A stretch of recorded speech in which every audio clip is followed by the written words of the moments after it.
আপনি এক্ষুনি বললেন আপনার সাথে আরও কেউ ছিল যে বাবুকে ধরতে সাহায্য করেছে। কে সে? এই কিছু বললাম আমি, শুনেছিস? কিসের টাস্ক দিয়ে এসেছি বলতো? অঙ্ক। হ্যাঁ, তাও ভালো। আমি থানায় যাচ্ছি, থানা হয়ে কোচিং ক্লাসে যাব। থানায় যাচ্ছিস? থানায় যাচ্ছিস কেন স্নেহা? বারবার থানা পুলিশ কেন করিস তুই? থানায় আমাকে যেতেই হবে। ওই মহাজন দুর্গাবতী ছেলের এগেনস্টে যে কমপ্লেন করে এসেছি সেটা তো একবার খোঁজ নিতে হবে। থানা থেকে কোনো অ্যাকশন নিল নাকি ধামাচাপা দিয়ে দিল সেটা তো আমাকে জানতে হবে।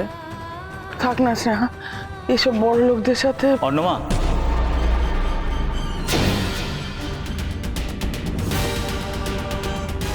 থাক বাবা, থাক থাক। আপনি এখানে কি ব্যাপার?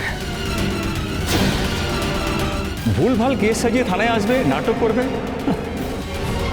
সাথী, থানার অফিসার এসেছেন, একটু জল নিয়ে আয় মা। না না, আমার কিছু লাগবে না।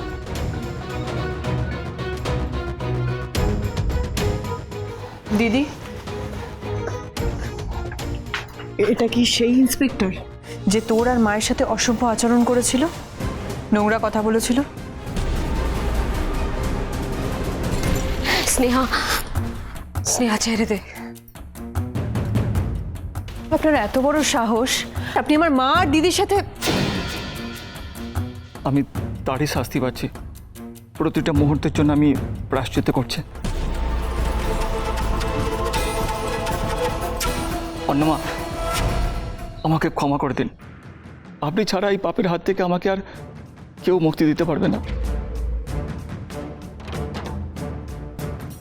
আমি আর এই থানার অফিসার নই যে ওদের গরমে আমি আপনাদের মতো এই পবিত্র মানুষদের অপমান করেছি।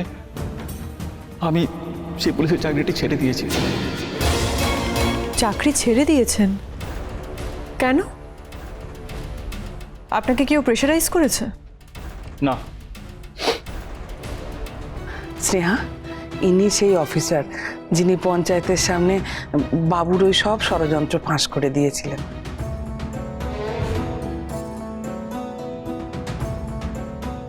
না অর্ণমা, এইসব কাজ কখনো আমি একা করতে পারতাম না। আর একজন ছিলেন সঙ্গে, যিনি সাহায্য করেছেন।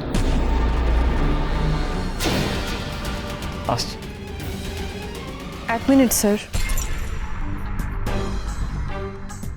আমি শুধু জানতে চাই আপনার হঠাৎ করে এই ভুল বদল হলো কি করে? আপনি পুলিশে চাকরি করেন, হাজারো অপরাধী নিয়ে আপনার কারবার, তার মধ্যে এমন কি হলো যে আপনার অন্তরাত্মা শুদ্ধিকরণের প্রয়োজন পড়ল?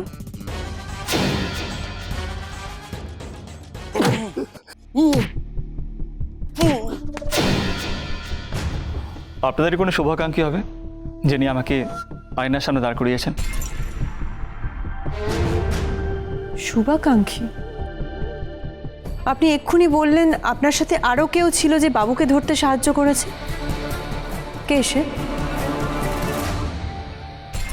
কোনোভাবে যদি আমার নাম সামনে এসেছে না, তাহলে পৃথিবীর যে প্রান্তেই তুমি থাকো না কেন, খুঁজে বের করে এনে নিজের হাতে মেরে দেবো বলে রাখলাম।